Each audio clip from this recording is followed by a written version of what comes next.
बिस्मिल्लाहिर्रहमानिर्रहीम। अस्सलाम वालेकुम। मैं हूं मोहम्मद तहसीन अब्बासी और आप देख रहे हैं मेरा यूट्यूब चैनल। आज 28 जुलाई और इतवार का दिन है। बलूचिस्तान की नौजवान खातून लीडर माहिरिन बलोच की जानिब से आज गवादर में पुरअमन एहतजाज का ऐलान किया गया था। राजी मुची के नाम से होने वाले इस एहतजाज में जो गुज़श्ता एक हफ़्ते से इसकी तैयारियां की जा रही थी, बलूचिस्तान के मुख्तलिफ़ शहरों में, मुख्तलिफ़ इलाक़ों में इजलास मुनक़्क़द किए गए और वहाँ लोगों में अवेयरनेस पैदा करने की कोशिश की गई कि इस गवादर के एहतजाज को कामयाब बनाने के लिए बहुत से लोगों से राब्ते भी किए गए। और इसी दौरान हमारे रियासती इदारों की जानिब से बताया जाता है कि मुबैना तौर पर 1000 से ज़ायद कारकुनान को गिरफ़्तार भी किया जा चुका है। और पूरे हफ़्ते में मुख्तलिफ़ इलाक़ों में जो जो कारकुनान इस सिलसिले में पम्फलेट तक़सीम कर रहे थे या जो बैनर्स आवेज़ा कर रहे थे, उन लोगों को भी गिरफ़्तार किया गया। लेकिन उसके बावजूद भी माहिरिन बलोच के हज़ारों कारकुनान गवादर पहुँचने में कामयाब हो गए। अगरचे मस्तूम के इलाके में एक गाड़ी पर फायरिंग की गई जिसमें 14 से ज़ायद नौजवान शदीद ज़ख्मी भी हैं। लेकिन तमाम तर रुकावटों के बावजूद भी अगरचा बलूचिस्तान हुकूमत की जानिब से अज़ ख़ुद तमाम हाईवेज़ बंद किए गए कंटेनर लगाकर और इस मार्च को नाकाम बनाने की कोशिश की गई। लेकिन हज़ारों की तादाद में कारकुनान ने गवादर पहुंचकर माहिरिन बलूच से इज़हार यकजहती किया और उन तमाम इदारों को ये बताने में कामयाब हो गए कि तमाम तर रुकावटों के बावजूद भी वो बलूचिस्तान के हकूक़ से दस्तबरदार नहीं होंगे। माहिरिन बलोच ने 8 माह कबल एक एहतजाज किया था, इस्लामाबाद की तरफ लॉन्ग मार्च किया था और उस एहतजाज पे भी डेरा गाज़ी खान के करीब एक हमला किया गया था जिसमें उनके कारकुन ज़ख्मी हुए थे। और फिर इस्लामाबाद में कामयाब धरने के बाद जब वो कोयटा पहुंची थी वापस धरना ख़त्म करके, तो उनका जिस शानदार तरीके से बलूचिस्तान की आवाम ने इस्तकबाल किया था, तो ऐसा महसूस होता था कि बलूचिस्तान की जो सियासत है वो बलूचिस्तान की सियासत का रुख तब्दील हो चुका है। और जो बलोच औरतें, जो बलूचिस्तान के लोग जो अपनी ख़वातीन को बाहर निकलने के लिए भी जो है वो उन पर सख्ती हुआ करती थी, पर्दे की सख्ती हुआ करती थी। लेकिन माहिरिन बलोच ने ये बाहर निकलकर और बलोच मर्दों की और बलोच ख़वातीन की हकूक़ की बात करके एक नया रिकॉर्ड कायम किया है।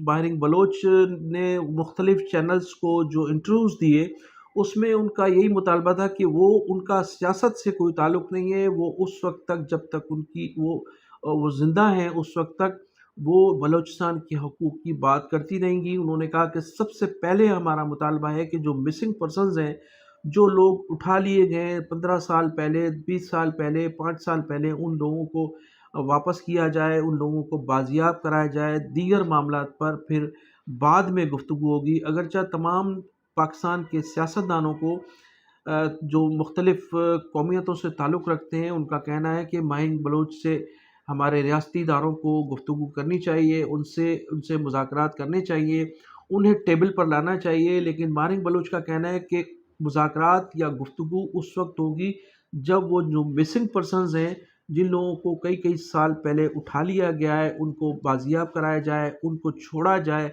उसके बाद ही मज़ीद गुफ्तगू हो सकती है। नाज़रीन, इस वक्त बलूचिस्तान की भी ये सूरत हाल है। और फिर आपने देखा कि गुज़श्ता दिनों बन्नू का जो वाक़या था, उस बन्नू के वाक़े ने भी पूरी कौम को हिला कर रख दिया है। और वहाँ भी जो जरगा मुनक्कद किया गया था, उस जरगे में कहा जाता है कि उस जरगे ने भी मुत्तफ़क़ा तौर पर ये फ़ैसला किया कि वो पाकिस्तान के साथ नहीं रह सकते। सिंध के देही और शहरी इलाकों में महसूस की जा रही है। पाकिस्तान पीपल्स पार्टी की गुज़श्ता 16 सालों से हुकूमत कायम है और लाहमवाला ये हुकूमत हमारी इस्टेब्लिशमेंट की मर्ज़ी से और उनकी ताउन से ही तीसरी मरतबा पाकिस्तान पीपल्स पार्टी की हुकूमत मिली है। तो ये एहसास महरूमी इसलिए बढ़ता जा रहा है कि सिंध में एक तो कोटा सिस्टम मौजूद है और कोटा सिस्टम मौजूद होने के बावजूद भी जो शहरी हलकों का कोटा बनता है 40%, वो उन्हें नहीं दिया जा रहा। उसमें 1% से भी ज़ायद जो है वो एक मुबैना तौर पर कहा जाता है कि 1% भी नौकरियों का कोटा शहरी लोगों को नहीं दिया जा रहा है। फिर ट्रांसफ़र जो पोस्टिंग्स हैं उसमें भी शहरी इलाके के लोगों को नज़रअंदाज किया जा रहा है। यूनिवर्सिटीज़ में, कॉलेजेस में जो कोटा था उस कोटे के मुताबिक भी एडमिशन नहीं मिल रहे हैं तलबा व तालबात को। ये भी सबसे बड़ी महरूमी है। और जो सिंध के शहरी हलकों के लोग हैं, या तो वो फुट पांडा पर नौकरियां करके गुजारा कर रहे हैं, या बाइकियां चला रहे हैं, या एक बड़ी तादाद जो है वो मुल्क से बाहर जा चुकी है। और मज़ीद जो बाकी हैं वो लोग भी मुल्क से बाहर जाने के लिए सोच विचार कर रहे हैं। इसके अलावा सिंध के जो देही इलाके हैं, जहाँ से पाकिस्तान पीपल्स पार्टी को मुबैना तौर पर फार्म 47 के तहत जिताया गया है इन इंतखाबात में, 8 फरवरी 2024 के इंतखाबात में, तो उसमें भी उन लोगों को नौकरियों में नवाजा जा रहा है जो फार्म 47 के तहत मुंतखब नुमाइंदे हैं। उनके ख़ास लोगों को नवाजा जा रहा है, उन्हें ही नौकरियों का कोटा दिया जा रहा है। और अभी जो 16,000 नौकरियां मुबैना तौर पर वज़ीर आला सिंध ने ऐलान किया है कि दी गई हैं, वो भी तमाम ऐसे ही लोगों को दी गई हैं। उसमें भी तमाम उन गरीब तलबा और तालबात को नज़रअंदाज किया जा रहा है जो टैलेंटेड लोग हैं, जिनका हक बनता था। या फिर कुछ नौकरियां फ़रोख्त की जा रही हैं। ये तमाम चीज़ें जो हैं ये मंज़र-ए-आम पर आ रही हैं। तमाम ख़बरें भी मौजूद हैं, इनके तमाम सबूत भी मौजूद हैं।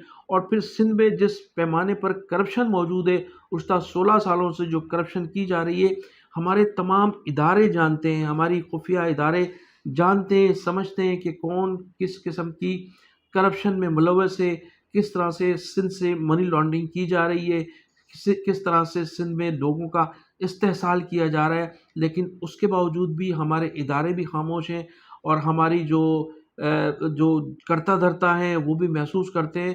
तो जब इस किस्म के वाक़यात जन्म लेंगे और इस किस्म की महरूमियाँ पाई जाएंगी, तो फिर बलूचिस्तान और बलूचिस्तान के बाद KPK, और फिर KPK के बाद सिंध में भी इस किस्म के एहतजाज को नज़रअंदाज नहीं किया जा सकता। इस सिलसिले में तमाम जो हमारे शहरी हलकों के लोग हैं, उन लोगों ने भी माजी में भी एहतजाज किया। बानी मुत्तहिदा अल्ताफ़ हुसैन साहब भी इस पर एहतजाज करते रहे। अल्ताफ़ हुसैन साहब ने तो न सिर्फ बलोचों के लिए भी एहतजाज किया, उनके लिए भी उनकी मुख्तलिफ़ इदारों से अपीलें रही हैं। और फिर बनू में जो वाक़या हुआ उसमें भी उन्होंने chief of the army staff general Syed Asim Munir साहब से अपील की थी कि अब ये जो हालात हैं इस नहज पर पहुंच चुके हैं कि अब हमें किसी ऑपरेशन की नहीं बल्कि दस्ते दोस्ती की ज़रूरत है, और इस दस्ते दोस्ती के ज़रिए ही इस मुल्क को बचाया जा सकता है। तो इस वक्त जो हुकूमत है, सिंध हुकूमत हो या वफाकी हुकूमत हो, ये हुकूमत ऐसा महसूस होता है कि अवाम की मुंतखब हुकूमत नहीं है। और 8 फरवरी 2024 के जो इंतखाबात थे उन्होंने साबित भी किया है।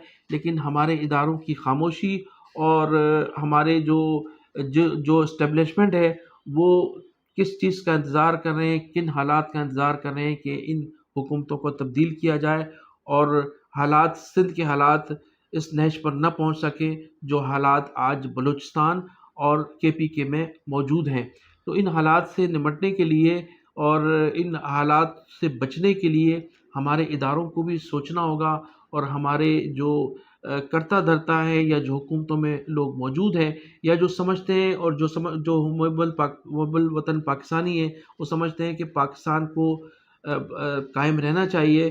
तो अब हमें पूरी तरह से इन पर अमल दरामद करना होगा, और ऐसा ना हो कि मारिंग बलोच की तरह यहाँ भी कोई ऐसी लीडरशिप पैदा हो जो इस किस्म के एहतजाज करे और लोगों को बाहर निकाल कर इन तमाम हुक्मरानों को आईना दिखा सके। तो मैं नाज़रीन इन्हीं अल्फाज के साथ आपसे इजाज़त चाहूँगा कि आप मेरे चैनल को सब्सक्राइब भी कीजिएगा, और कमेंट सेक्शन में जाकर अपनी कीमती राय का इज़हार भी ज़रूर कीजिएगा। पाकिस्तान ज़िंदाबाद।